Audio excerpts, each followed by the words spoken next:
Morning. We will call to order the April 23rd, 2026 meeting of the Sacramento Metropolitan Air Quality Management District. Will the clerk please call the roll? Chair Aquino? Here. Director Desmond? Director Dickinson? Director Guerra? Here. Director Hume? Director Kennedy? Here. Director Lopez-Taff? Director Maple? Here. Director Pratton? Here. Director Rodriguez? Here. Director Sander? Director Serna? Director Swen? Here. Director Vang?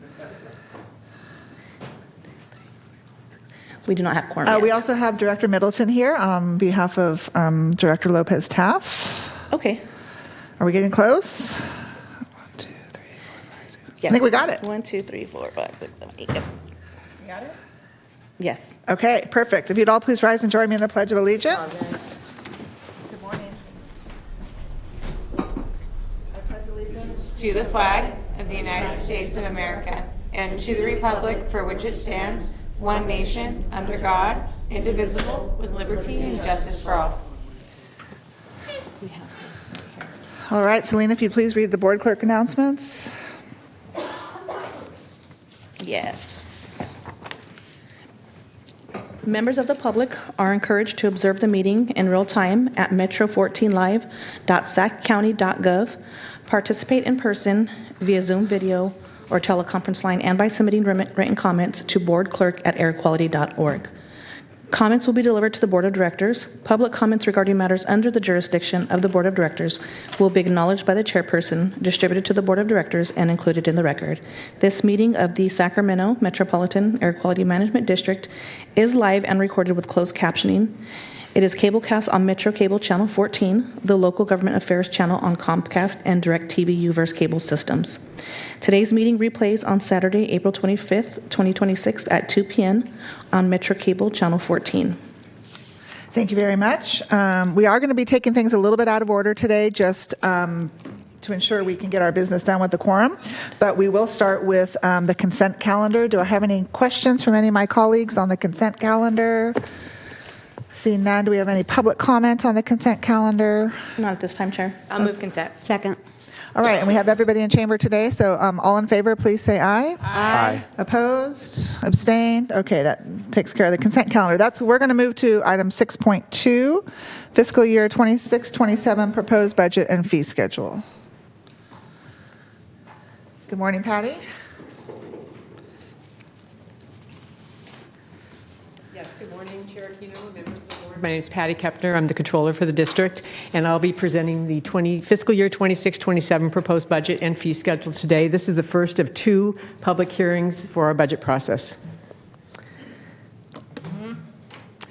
We have a very straightforward agenda today. I'll be going over the proposed budget at a high level for the general fund, which has most of our operating activities in there, our general revenues, salary, wages, benefits, capital, professional services, et cetera. And then I'll be briefly looking at the building fund, and then finally the restricted revenues fund, which is what houses our incentives for the public. Then we'll look at the proposed 26-27 fee schedule for stationary sources fees, and then finally we have recommended board actions. Every year we try to improve the way that we put the budget together in our planning process to make sure that it's streamlined, and this year we really did a deep dive into the budget to make sure that every single expenditure and every revenue was looked at for every account, every department, every division, and we really wanted to put together a realistic budget that totally supported our core operations and projects. So basically we included essential expenditures, things at realistic amounts, lower priority items were excluded, and we did include known cost increases so that it was, we did have some contingency in there. So the whole idea was a thoughtful balance of having some contingency without overbuilding the budget, as well as making sure we had all the funds in there to support the goals for the district next year. Just get a little background on our budget so you get an understanding of where our revenue and expenditures come from. So for our revenue in the general fund, we have about 75% of our revenue is coming from what I call stable sources. So it's stationary sources fees at that 42%, DMV at about 20%, and DMV is authorized through 2034, and we expect that to be extended. And then we have Measure A, which is related to the county sales tax, a little under 10%, and that is effective through 2039. So we have a stable base for those three sources, and then we have our grants. So you can see we're not overly dependent upon grants. For example, for federal grants, it's a smaller percentage than that, actually less than 8%. And then we have state grants, and then the other is primarily interest income. So diversified base, over 70% stable, that each one does not adjust to inflation, only really the stationary sources does. So on the expenditure side, it's probably pretty common that we have about 75% of our expenses related to employee services, which are employee salary, wages, and then the employee benefits. Most of our benefit dollars relate to retiree benefit contributions, not retiree, but the district contributions for retirement, and then our health insurance premiums that the district contributes for employees. Services and supplies, a little less than 20%, and that would be our public outreach, our professional services, capital, rent, all the things that make the district operate are included in that category. And then capital is a very small percentage, and that relates to capital expenditures for our air monitoring stations and lab equipment, air monitoring equipment, and some information systems capital. So since the employee services piece is such a large portion of our budget, spend a moment here on what we're expecting for staffing strategy.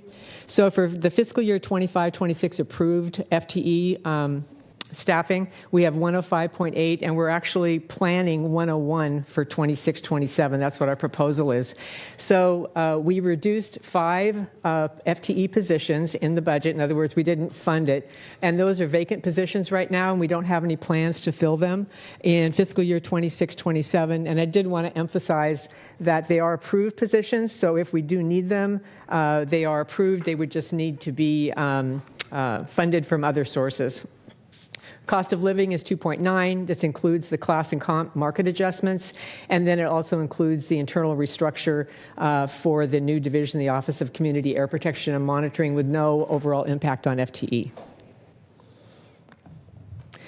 So the notable changes in the budget, our revenues are increasing primarily for stationary sources fees. There's a CPI adjustment of 2.72%, and then interest is also increasing year over year.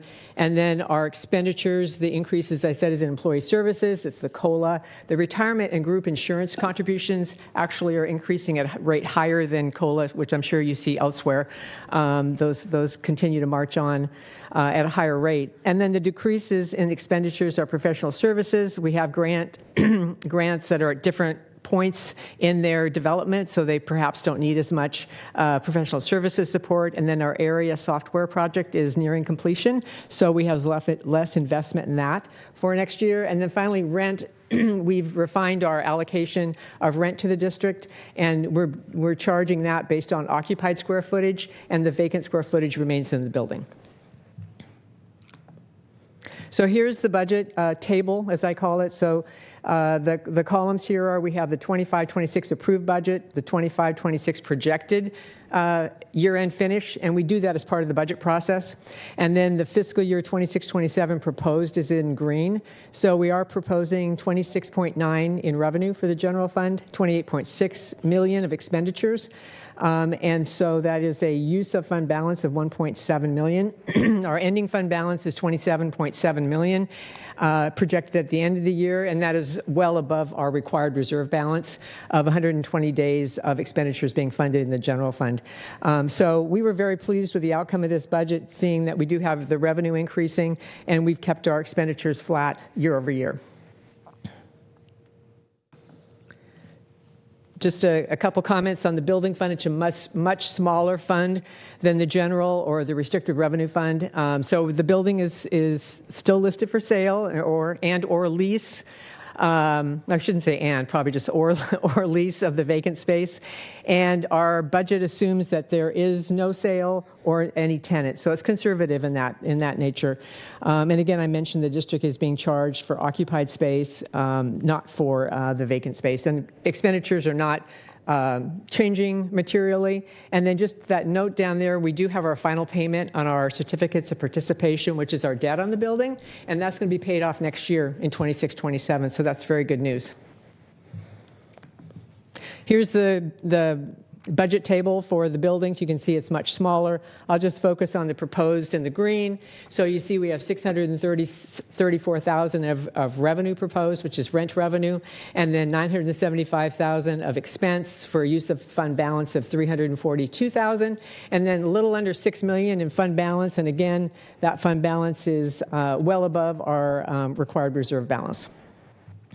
Moving on to the restricted revenue fund. And I did want to make a comment just on to describe the restricted revenue transactions. And so we get revenue primarily from state grants up front. They are not reimbursement grants, so we will get those monies within 2 years of authorization. And then we have a period of time after that to get those incentives to the community. So there's normal variation in that. And I think right now our two main state grants, state-related grants, have 8 years to make those expenditures. So there's the advance payment, and then we have the expenditures coming after that. So you'll see peaks and valleys, normal variation in that account. Besides our heavy-duty vehicle programs, you can see in the second bullet point the other programs that will be a key focus on the incentives fund for this year, and I think we've heard about those at recent meetings. And then we had a pretty big adjustment to interest income when we took a look at historical trends and forecasting on that, so we did include that in the budget. So here's the budget table for the restricted revenue fund. Again, on the green highlight there, we're proposing $22 million of revenue. That's new awards coming in, $26.5 of expenditures going out to the community for use of fund balance of $4.5 million. That leaves us with an ending fund balance slightly under $76 million. And I did want to make a comment on that. That fund balance has grown over the past few years, primarily because of those dynamics of getting the advance payments up front with the expenditures coming after that. And many of the projects that we currently have in the queue are infrastructure type projects or greening projects, which take longer to develop, and they usually are paid toward the end of that end of the project versus at the front of the project. So that's a little bit on that. We did take a look at a forecast on that restricted revenue balance. This is the fund balance to say where do we think that's going to end up over the next, and this is a 6-year forecast. So what we're looking at here is a continual use of fund balance, and wanted to make you aware of that through the time period here, with an ending fund balance forecasted at about $44 million, and that balance is probably where we would pretty much stay flat and consistent with, because it represents about 2 years of grant funding. So it's kind of the working capital we need to fund the projects that are in the queue. So that's the value or the amount of fund balance we're targeting at this point for the restricted revenues fund. Putting the funds all together, this is the roll-up. So we, with our general, our building fund, which we also call proprietary, the restricted revenue, we have revenues of $49.6 million proposed, expenditures of $56.1, a use of fund balance of $6.5 million, primarily out of the restricted revenue fund, and then a projected fund balance of $109.6, which is very healthy in our fund balance at the end of 2027. So that concludes the review of the budget. Just a moment on the proposed fee schedule. We do adjust our stationary sources fees, the fees that are allowed to be adjusted based on our rules by a standard CPI index, and that is 2.72% is the proposed increase effective July 1, 2026. And it's of note that this is the lowest increase we've had in the last 5 years. So it's again, it's our practice to adjust the fees by our CPI index each year. With that, the summary is we're proposing a sound and balanced budget for 26-27 to make and one that makes sure that we can fund our core operations and projects. So the recommended board actions are to open and close the public hearing on the fiscal year 26-27 proposed budget and fee schedule, provide direction to staff regarding the development of the final budget, and set the public hearing for the adoption of the fiscal year 26-27 budget and fee schedule for May 28th, 2026. And that concludes my presentation. I'm happy to take any questions you may have at this point. Thank you, Patty. Any questions or feedback for Patty? I have no requests to speak at this time. Okay, then we'll go ahead and open the public hearing. Do we have any requests to speak? I don't see anyone. We will close the public hearing. I'll entertain a motion to... I will move the recommended action. Thank you. Do we have a second? Second. We have a motion and a second. All in favor, say aye. Aye. Opposed? Abstained? Okay, thank you, Patty. No, thank you. All right, we got to go quickly back to the consent calendar. We have people coming to this meeting just because they love what we're doing, even if they're not on the board. Councilmember Middleton is not the approved member or alternate for the City of Citrus Heights. So without her, we did not have a quorum when we passed the consent calendar, so we need to redo that. So I'll move consent. Thank you. All right, all in favor, please say aye. Aye. Opposed? Abstain. Okay, thank you very much. We are going to move to closed session now, and then we will come back and do the rest of the items Correct. after that. Thank So I you. can have all board members go to the side conference room. Got it.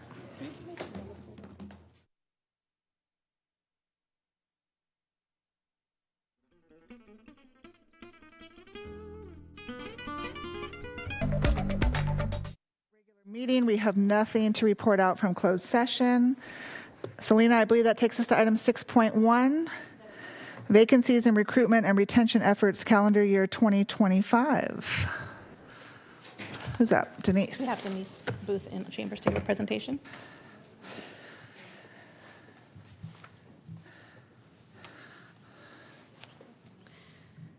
Good morning, Chair Aquino and members of the board. My name is Denise Booth. I'm the HR officer for the district, and I'm here to talk about AB 2561, vacancy and recruitment and retention efforts. So per the Myers-Milius-Brown Act, public agencies must annually report at a public hearing on items involving vacancy status. We need to describe our ongoing recruitment and retention efforts, and then outline any policy or procedure changes that may impact hiring. This all needs to be done prior to the adoption of the budget.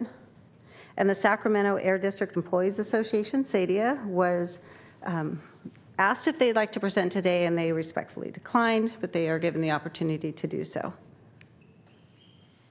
So at the end of 2025, we had 8 vacancies. 7 were in the SADIA General Unit for a vacancy rate of 9.7%. And 1 was in the supervisory unit for a vacancy rate of 6.3. Considering our unrepresented positions, we have 106 of those positions in 2025 with 8 vacancies, so a vacancy rate of 7.5% overall for the organization. And you may be asking yourselves, what were those 8 vacancies? Well, we had 2 because of internal promotions, 2 were new positions not yet filled, and 4 were vacant due to typical employee turnover. And as Patty Kepner reported earlier, of those 8 vacant positions, 5 are recommended to be unfunded for the 26-27 budget year.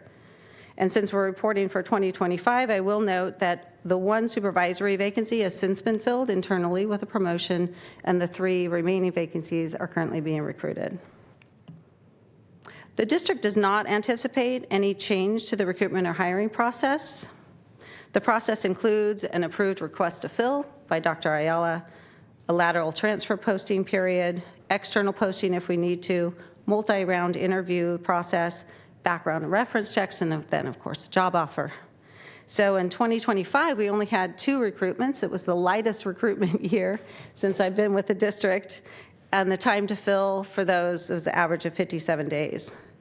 And our retention efforts focus on maintaining competitive salaries and benefits, fostering open and transparent communication, offering hybrid work schedules, supporting training and career development opportunities, and then, of course, strong forward-thinking leadership to guide us. So these efforts contribute to a stable and experienced workforce for the district. 43% of our employees have been with the district for more than 15 years. Our average tenure with the district is 12 years. So with all of that, we don't anticipate any changes to our recruitment process this next year. And that's the extent of my presentation. Do you have any questions for me? Thank you, Denise. Any questions for Denise? Okay, we will open the public hearing. Do we have any requests to speak? Not at this time. Okay, then we will close the public hearing. And that's it. We don't need to take any action, correct? Okay, thank you, Denise. All right, that takes us to item 7.1, public comments on draft community emissions reduction program. Janice. Great. Good morning, Chair Aquino, members of the board. My name is Janice Lamp-Snyder, Director of the Community Air Protection Program. Today I'm going to be doing our presentation with Mr. Paul Philly here, we're going to be tag teaming the presentation. He's going to be addressing some local jurisdiction comments. So for the past few months, we've been bringing you pieces of the Community Air emission reduction plan. And today we're going to narrowly focus on the public comments that we received on that plan and how we've addressed them. There we go. Next slide, please. Oh.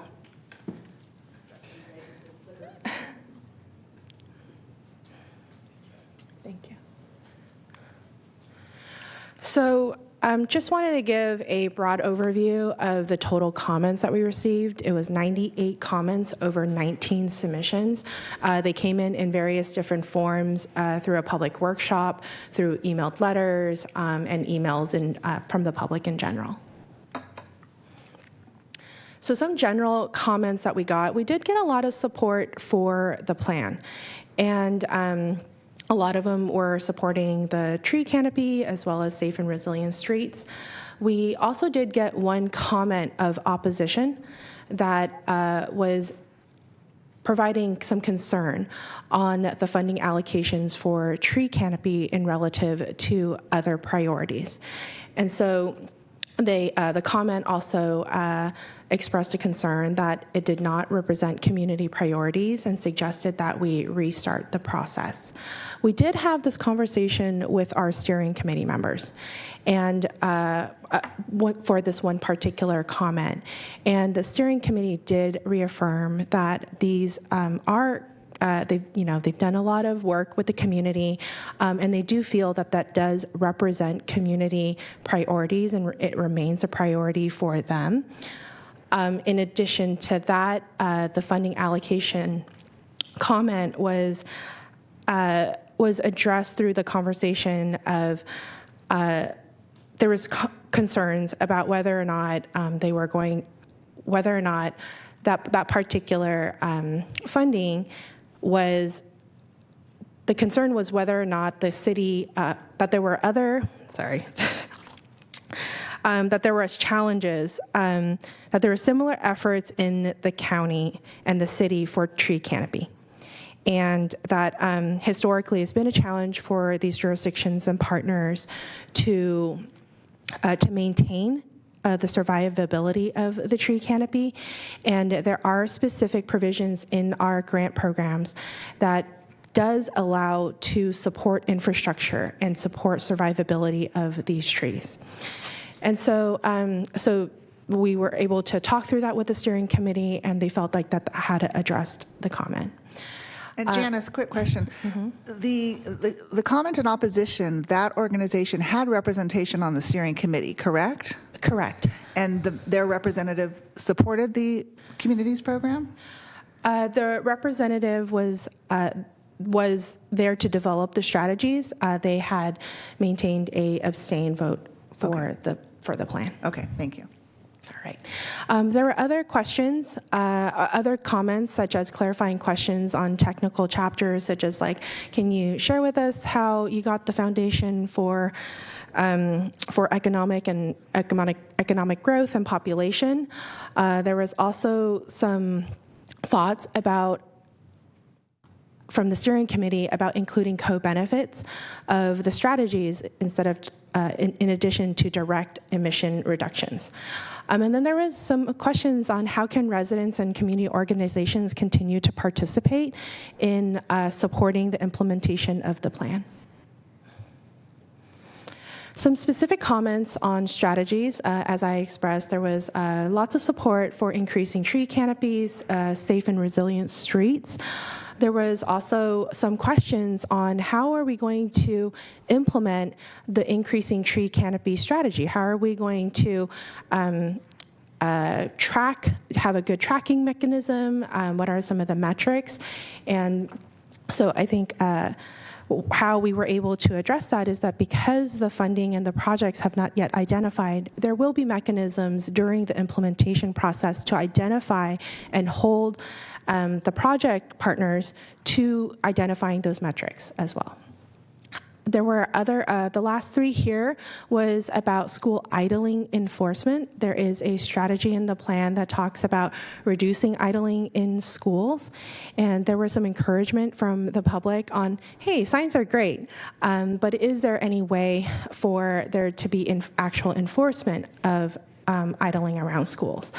Idling in general, light duty idling, is permissible.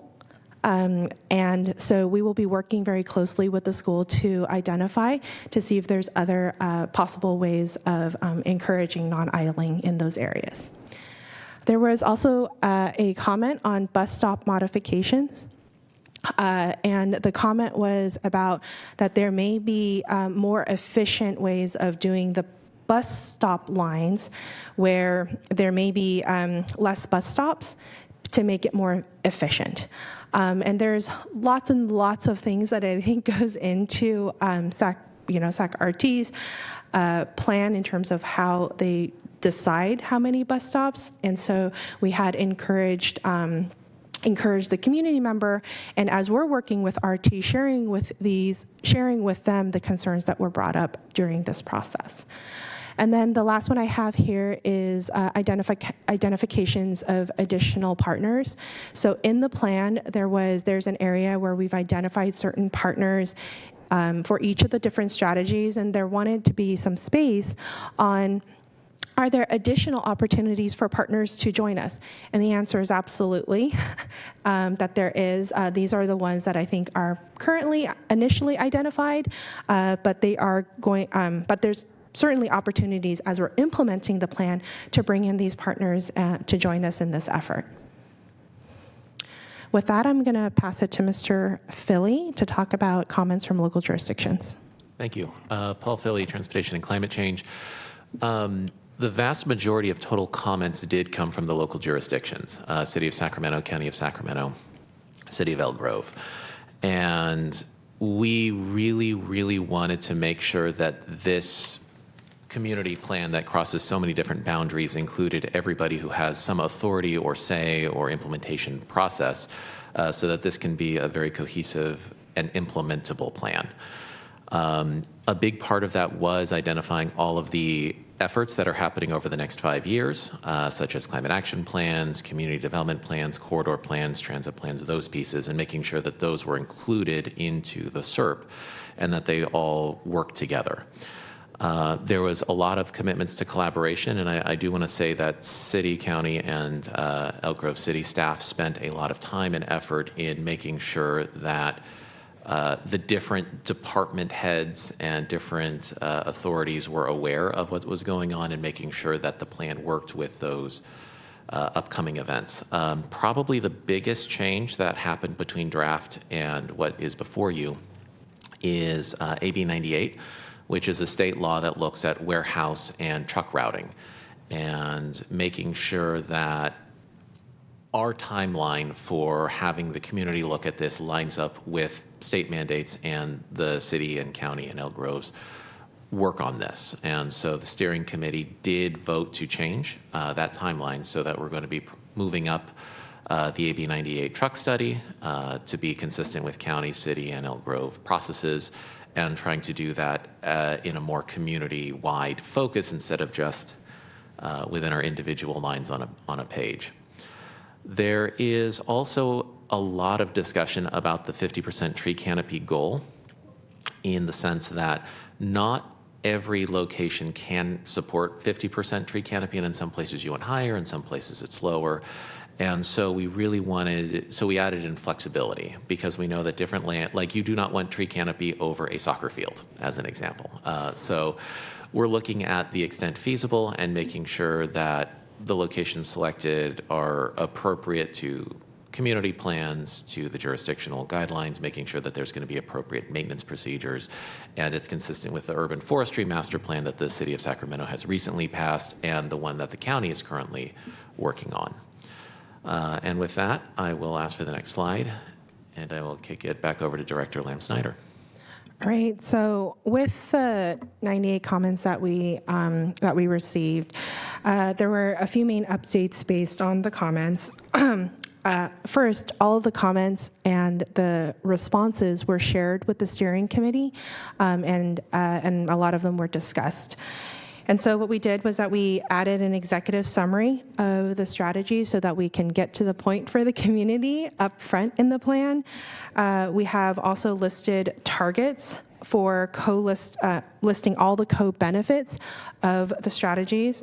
As Paul had mentioned, we merged 2 strategies into one to get into alignment with the timing of AB 98. Along with that, we reallocated the incentive funding to the truck route study strategy. So the final draft of the SERP is going to come before you at the May board meeting. And we've, as I mentioned, we've discussed it with the steering committee, made updates, and it's going to be coming.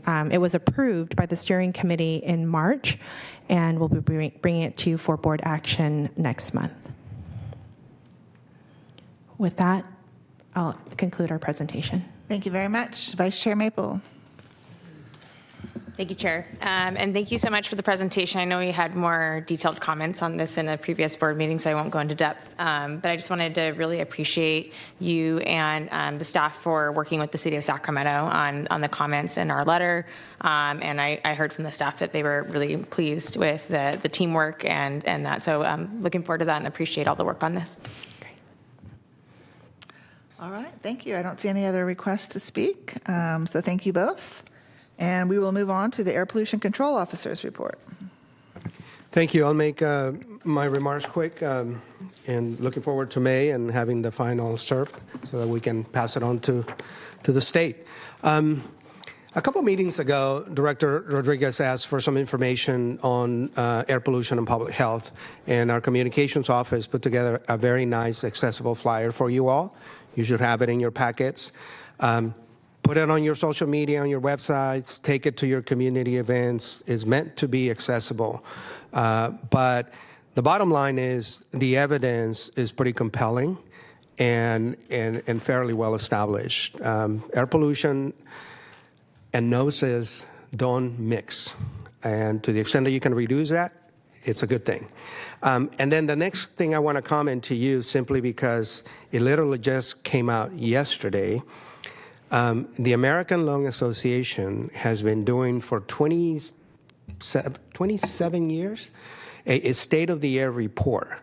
And I think it's a wonderful piece simply because it raises awareness across California and the U.S. about the importance of controlling air pollution for public health.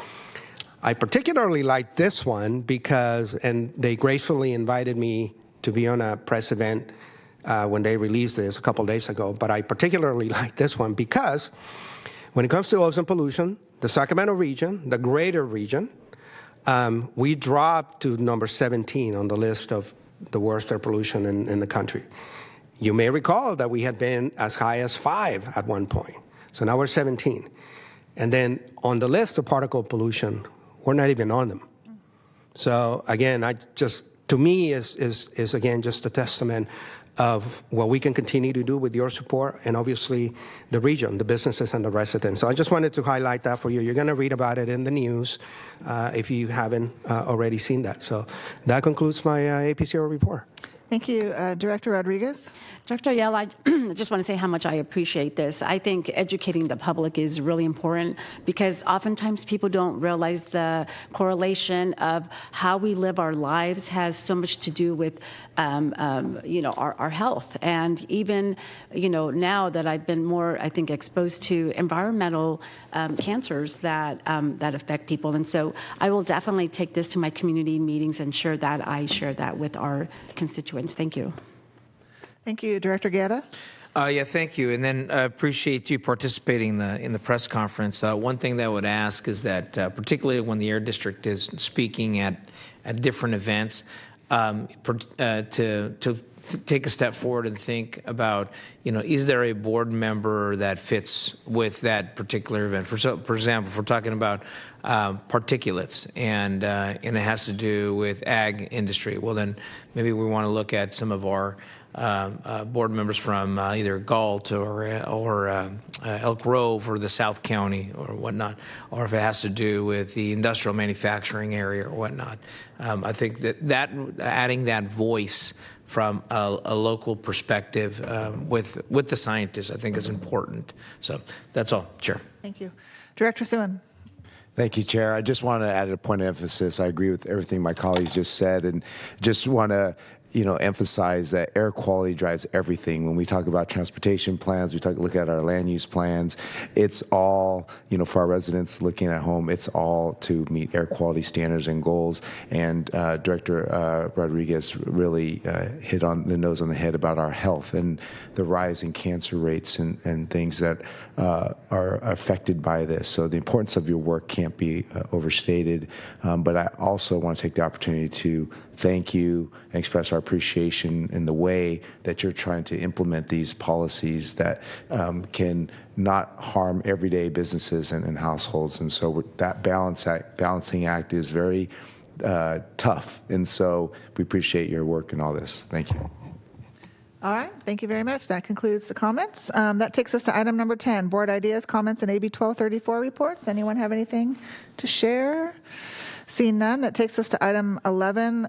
Selena, any requests for public comment for items not on the agenda? Okay, thank you. Then we will adjourn at 10:18. Thank you, everyone.